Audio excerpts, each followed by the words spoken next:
dear students, today on 19th May 2020, subject is General English, class 9th. Our topic is simple, compound and complex sentence. I only go to this one today. It is simple. What is simple sentence? Sentence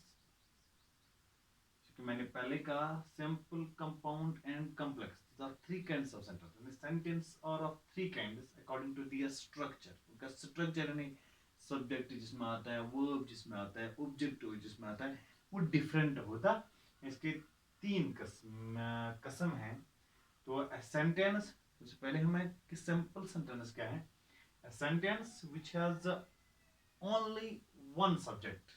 इसका एक subject हो, followed by a finite verb in the predicate part is known as the simple sentence. यानी simple sentence एक subject, एक verb, एक और object होना चाहे उसको simple sentence कहते हैं. जैसे हमारे पास examples है dogs bark, the earth moves around the sun, दूसरी example है, और Sahel bought a pen, ये तीसरी example है. इन तीनों में एक subject है, ठीक है, एक वर्ब है.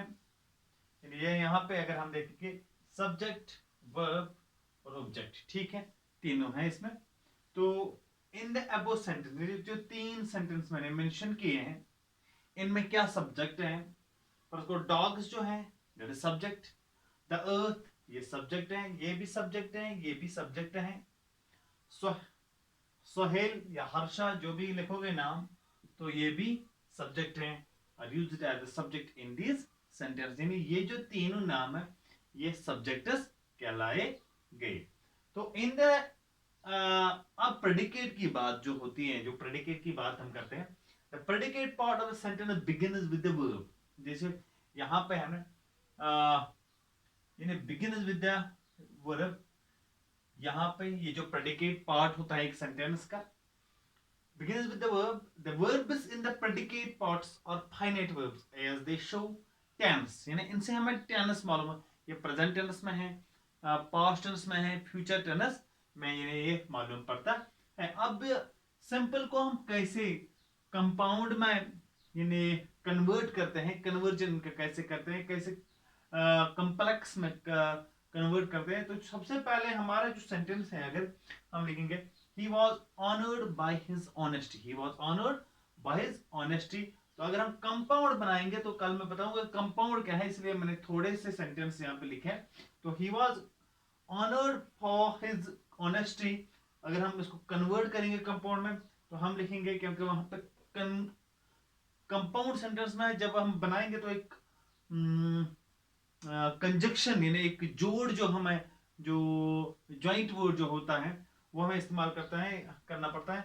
हम लिखते हैं he was honored, so he was honored, यानी he was honest, so he was honored. यानी so जो है ये कंपाउंड जो हम सेंटेंस जो है एज कंजक्शन इस्तेमाल करते हैं कंपाउंड सेंटेंस में. तो पहले जो मैंने कहा कि जो तीन किस्में हैं काइंड्स हैं जो सेंटेंस की, वो हम कल डिस्कस करेंगे एक एक करके. पहले सिंपल, कंपाउंड और कॉम्प्लेक्स. आज हमने सिंपल कहा है, कल कंपाउंड कहेंगे. दूसरे अगर आज ही टाइम अभी मिला तो अभी कंपाउंड का करेंगे. और तीसरा जो है इसके बाद कॉम्प्लेक्स जो है. पहले हम सेंटेंसेस को एक्सप्लेन करेंगे कि सेंटेंसेस क्या है, इसके बाद इनकी जो एग्जांपल्स है या कन्वर्जन्स है इस पे बात करेंगे.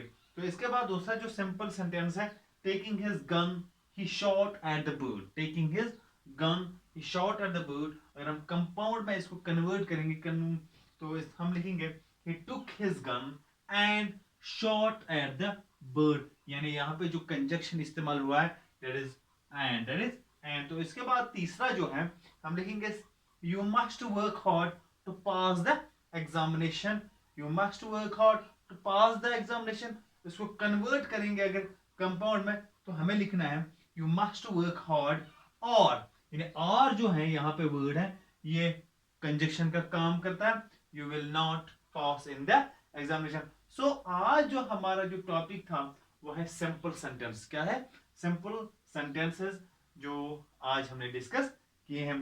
तो इंशाल्लाह पहले बच्चों कल जो हमारी बात होगी वो कंपाउंड सेंटेंस पे होगी। जो दूसरा लेक्चर होगा वो कंपाउंड सेंटेंस पे होगा, इसके बाद कॉम्प्लेक्स सेंटेंसेस पे होगा। तो इंशाल्लाह उम्मीद करता हूँ कि आप भी किताब खोलकर ये जो अगर आपके पास कोई किताब है ग्रामर के रिलेटेड, तो ये जो simple compound and complex sentence है आप खुद भी पढ़ सकते हैं, आप खुद भी एग्जाम्पल्स लिख सकते हैं, एग्जाम्पल्स पढ़ सकते हैं। तो इंशाल्लाह आप समझ जाओगे। तो thanks for today, I will see you tomorrow.